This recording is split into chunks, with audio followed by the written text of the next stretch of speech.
Hey everyone, it's Caleb over here at Darrell's Buick GMC, sitting inside of the Buick Envision Avenir. I'm going to be doing a deep dive into the steering wheel, showing you how to really use everything that's physically on the steering wheel. So let's hop right in. With vehicles gaining more and more buttons around, and especially when you get the more loaded versions, you get a ton of buttons. You know, who knows what to do with it. So I'm going to start with the left, and I'll move over to the right to show you everything. Now, starting on the left here, I'm going to go ahead and turn on the lights for us so we can see a little bit better. But right here, you have where you turn on cruise control, which you'll see it on the gauge cluster. And then you have it where it disables your active cruise. So if you have been in cruise control and you want to turn it off, just to turn it off, you can. Now, you also have this button to completely turn it off. What this really does is just turns it off, but keeps it kind of on where you see it.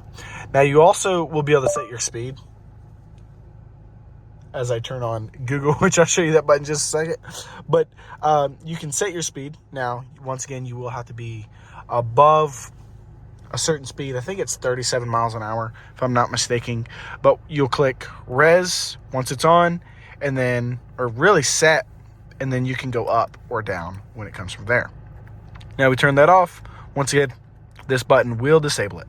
Now this is so you can use your Google built-in system, or if you have an iPhone connected or Android, you can use the vehicles, or your phones, by pressing and holding it for about 2 to 3 seconds.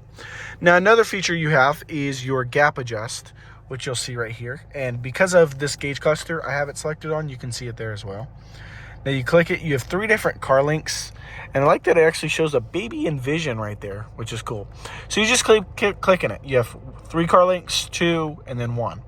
I just like seeing that baby little Envision. It looks pretty cool. Anyway, moving on to the next one, you have M, which you'll have to be in drive, which to use the gear shifter, you pull it in, you push it down for drive, you pull it in for really neutral, you pull it in, push it up for reverse, and then push it in for park. Now I'm going to go ahead and go into drive, and then you push M. That's for your paddle shifters. Now manual mode is on, push M to turn it off. So if I want to turn it off, which you can see over here, I just press it and it puts it back to drive. Now, once again, I'm going to press it again. And now, kind of not really moving left or right here, but to show you, you can go down in gear, or we can go, oh, I about dropped the phone. You can go up in gear. Now, because we are at a stop, it won't let us, but you can keep tapping it as you're going through the different gears, being able to use it. And then you can press the minus to go back. So these are paddle shifters, so you can kind of feel like you're driving a sports car, that sort of thing.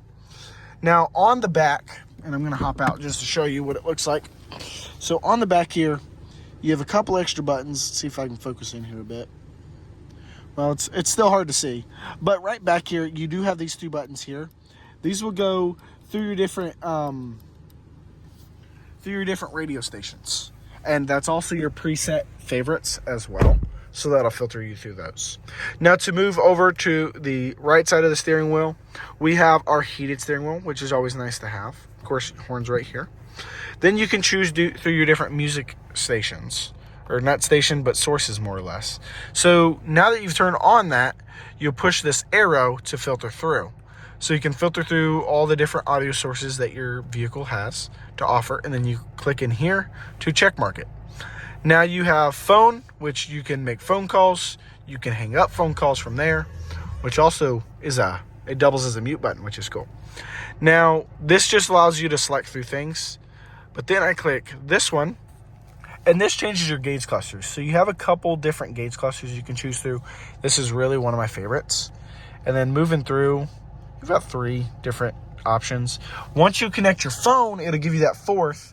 Because your Apple CarPlay, or if you have an Android, the Android actually covers the whole screen from what I've noticed. Now to go over here, and you can see this one a bit better. Still not perfect because it is dark. This allows you to change your volume. Right here, this button here. So you go back and forth. And because of the music, I'm going to go ahead and mute it. But that's how you're able to use your full steering wheel. So on the right, you have your stations and sources. And then on the left, you have your volume. Now, one last thing, I'm going to go ahead and move this seat all the way back so I can show you. Might open the door. Let me go ahead and, it's just taking a second. And then lower me all the way down Oh, heck, I'll go ahead and open the door. But now, once you go under the steering wheel to adjust it, you have this little guy down here. You're going to grab in here with your thumb, reach down, pushing it all the way down, and now you have your telescopic steering wheel. You can pull it down, push it in, pull it up, whatever your desire is. So once you get it to where you want it, you're going to grab the lever, and you're just going to pull it right and push it back into place. Good little deep dive into the steering wheel. Once again, tons of buttons, can be very confusing. I even tried to explain it here in like what buttons on the back of the steering wheel. So I really wanted to show that. I know it's still kind of dark, but really getting your hands on, just really feel back there. You can tell a difference by the sensory. I want to say thank y'all again for watching. Hope it was informative enough for you. Let me know if you have any questions. Other than that, y'all have a great day. I'll see y'all soon.